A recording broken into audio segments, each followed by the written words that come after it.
Hey, gorgeous people. I'm Meg. Welcome to Adventuring Home. Today, I wanted to stop in and speak to you about something that I've been struggling with this week. It's self-compassion and guilt. So, usually each morning I set my alarm for about 5:30 or 6 o'clock to get up and meditate, exercise, do a few kind of me things before I start my day. And I love this routine. I just absolutely love it. It makes me feel so centered and grounded before I jump into my working day or do whatever I have to do that day. But this week, I've been setting my alarm at this time. And when I hear the alarm go off, my body just feels so heavy. I feel like I haven't been rested and I just don't want to get up. So I go over to my alarm, I turn it off, and I've been jumping back into bed. But jumping back with me every single morning has been guilt. As I jump back into bed, hoping to get a bit more sleep, my ego starts talking to me. I start hearing, oh, what? But you've got to get up and go for a run. Why are you going up and going on a run? When are you going to fit exercise in today? You've got to exercise today. And on and on and on it goes. So instead of having what I hope to be this restful extra half an hour of sleep, it's actually rather stressful on my body. So what have I been doing then? Well, the last few days, yes, I've continued to set my alarm for 5:30 and 6 o'clock, but I've continued to have these feelings of tiredness and heaviness within my body as I wake up. So I've turned off my alarm, but jumped back into bed without guilt.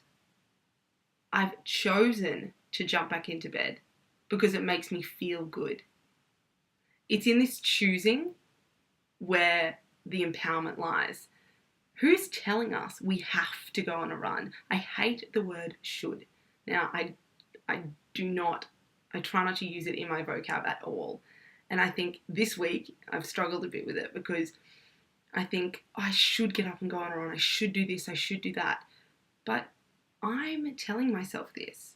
I have the choice to change this. It's quite empowering when you think about it. You're the only one putting pressure on yourself. And that is where the guilt comes from. So I've been very compassionate with myself this week as I've jumped back into bed. I've listened to my body, and I know that this is going to make me feel better than jumping out of bed and going on a run because my body feels heavy, my body feels tired. I need to give it a rest and listen to it. And that is where I've been compassionate with myself. I've chosen to listen to my body instead of listen to my ego and do and be shooting myself all the time. And I've had the best freaking sleep-ins ever this week. It's been amazing. And that's only been after I've cut ties with guilt. Guilt is no longer allowed back in my bed. Never, ever, ever. And that's what I wanted to speak to you about today. Where are you shoulding in your life? Or where are you guilting yourself? It might be around food. It might be around pleasing people. It might be around exercise. There's so many different facets of our lives where we do guilt ourselves. We need to be compassionate.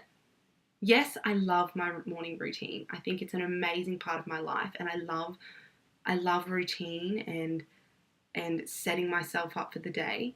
But this week, that routine hasn't served me, and I've chosen to understand that. I've chosen to listen to my body instead of attaching myself to this routine and allowing it to take control of my life. And I think that is where a lot of the guilt stems from as well. It's attachment. When we attach ourselves to a particular routine or a particular way of being or a particular way of seeing ourselves, that's when we go a little bit crazy. Because when we don't 100% feel into this routine or into this way of living, our ego goes crazy. That's who you are. That's what you are. Why? You need to do this. You need to do this. You should do this in order to be the person you want to be. Cut that attachment. Cut it completely, and you will not have guilt. Be kind to yourself. We are all human beings. We always slip up.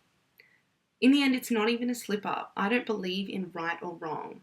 I just believe in feeling good And so there's things that make you feel good and there's things that don't make you feel good. In my life, I try and do as many things as possible to make myself feel good and try and scrap all the rest. Because in the end, shouldn't that be our goal? To feel good about ourselves, to feel good in our bodies, to feel good about what we're bringing to this world. It's really as simple as that. So be kind to yourself. Understand where you're trying to push and strive and force in your life, where it might be your ego saying and attaching itself to a certain way of being or a certain way of doing things. Let go. Allow yourself to feel good. It's as simple as that. But I must also mention, we can't use this as an excuse to feel lazy. So for example, if I continued for the next 2 weeks to stop my alarm at 5:30 and 6 o'clock and jump back into bed and say, oh, my body feels tired, that might actually be my ego attaching to that way of being, saying that, oh, it actually feels good to sleep in. I like this sleeping in thing. It's not as taxing as getting up and running and doing all these things. But don't fall into that hole of being lazy or not in essence being lazy and falling back and kind of sitting in that comfort zone because you're saying you're being compassionate. It's like with food, for example. With food, you could say, yeah, this piece of cake will make you feel good, and fuck yeah, that's awesome. Eat the cake. But 10 pieces of cake, you say, oh yeah, it makes me feel good. That's your ego speaking. Listen to your body in that situation. Does your body feel good after eating 10 pieces of cake? I don't know. These are questions that you should be asking yourself. I think being curious about yourself and self-awareness is such an important thing in life. You're constantly growing and evolving, asking yourself questions and being truthful with your answers is such an important thing. So go out there today and work out where you're guilting yourself, where you're shooting yourself. Where do you need to bring more self-compassion? Be kind to your beautiful little self today because you deserve it. Thank you so much for stopping by. I hope you got a lot out of this video.